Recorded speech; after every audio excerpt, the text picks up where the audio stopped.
존경하는 국민 여러분, 그리고 이 자리에 함께 해주신 선배 동료 의원 여러분, 정권 출범 불과 보름 만에 이 정권이 스스로 민낯을 드러냈습니다. 비리 백화점이 개장한 것입니다. 대통령실 민정수석은 차명대출 의혹으로 임명 사흘 만에 낙마했고, 국정기획위원장과 국가안보실장도 부동산 투기 의혹에 휘말렸습니다.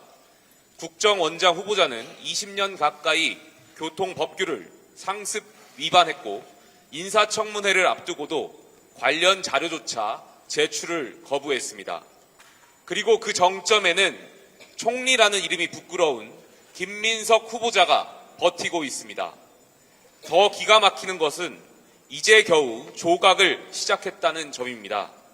첫 단추부터 이 지경이면 이후 더 큰 인사 참사는 피할 수 없을 것입니다. 앞날이 캄캄할 따름입니다. 이재명 정권은 국정을 맡자마자 국민이 아니라 측근부터 챙기고 있습니다. 도덕은 실종됐고 책임은 증발했습니다. 국민을 위한 공복은 사라졌고 권력 사유화만 남았습니다. 김민석 후보자는 자격도 없고 양심도 없고 반성도 없습니다. 수입보다 훨씬 더 많은 지출에도 재산이 늘어납니다.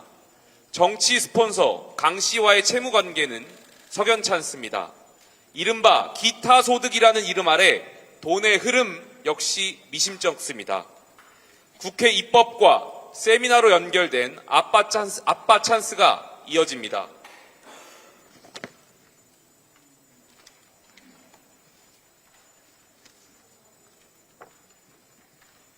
본인의 칭화대 학위 논란과 불분명한 자녀 유학비 출처까지 의혹이 그야말로 고구마 줄기처럼 끊이지 않고 있습니다. 이쯤 되면 총리가 아니라 의혹의 종합 선물 세트입니다. 그런 사람이 지금 총리 흉내를 내고 있습니다. 정부 부처 업무보고에 외신 기자간담회에 차관을 대동해 재난상황실도 방문했습니다. 국민은 진실을 요구하는데 김 후보자는 쇼부터 벌입니다. 민주당은 핵심 증인도 거부합니다. 오히려 야당 인사청문위원회에 대한 인신공격을 서슴지 않습니다. 의혹을 제기하는 인사청문위원회에 대한 민주당의 공격은 그야말로 적반하장입니다. 인사청문회가 아니라 방탄무대, 면죄부 수여식으로 여기는 것입니다. 인사청문회라는 제도를 민주당은 이재명 정권의 충성경쟁 쇼 정도로 여기는 것입니다.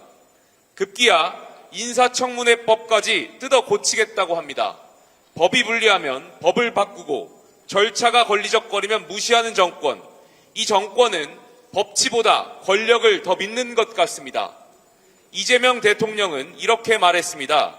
본인에게 물어봤는데 충분히 설명할 수 있다고 했다. 하지만 그 설명은 단 한 줄도 국민의 상식에 닿지 않았습니다. 김민석 후보자는 총리 후보자가 아니라 이재명 정권이 어떤 정권인지 보여주는 거울입니다. 그 거울 속엔 도덕도, 겸손도, 국민도 없었습니다. 이대로 강행한다면 김민석 한 사람이 아니라 이 정권 전체가 무너지는 출발점이 될 것입니다.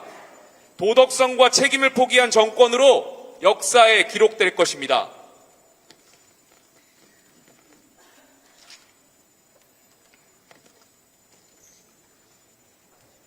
국민은 지금 총리다운 총리를 원합니다. 거짓 없는 청문회를 원합니다. 정의가 숨쉬는 권력을 원합니다. 국민의힘은 야당입니다. 그러나 단지 야당이 아닙니다. 이 시대의 무도한 권력의 폭주를 막을 마지막 파수꾼입니다. 우리는 싸울 것입니다. 진실 없는 청문회와 무책임한 권력, 불의에 침묵하는 권력자와 끝까지 싸울 것입니다. 이재명 대통령께 마지막으로 촉구합니다.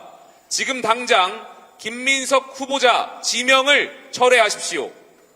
이대로 밀어붙인다면 그 결과는 정권이 오롯이 책임져야 할 것입니다. 그리고 기억하십시오. 국민의 인내는 길지 않습니다. 분노는 조용히 타오르다 한순간에 폭발할 것입니다.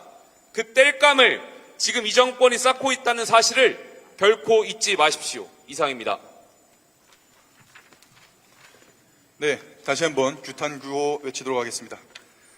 국민 무시 불량 인사, 즉각 사퇴만이 국민의 명령이다. 명령이다. 명령이다. 명령이다. 거짓말이 이재명 정부의 DNA인가? 즉각 철회로 국민께 사죄하라. 다시 한번 외치겠습니다. 국민 무시 불량 인사, 즉각 사퇴만이 국민의 명령이다.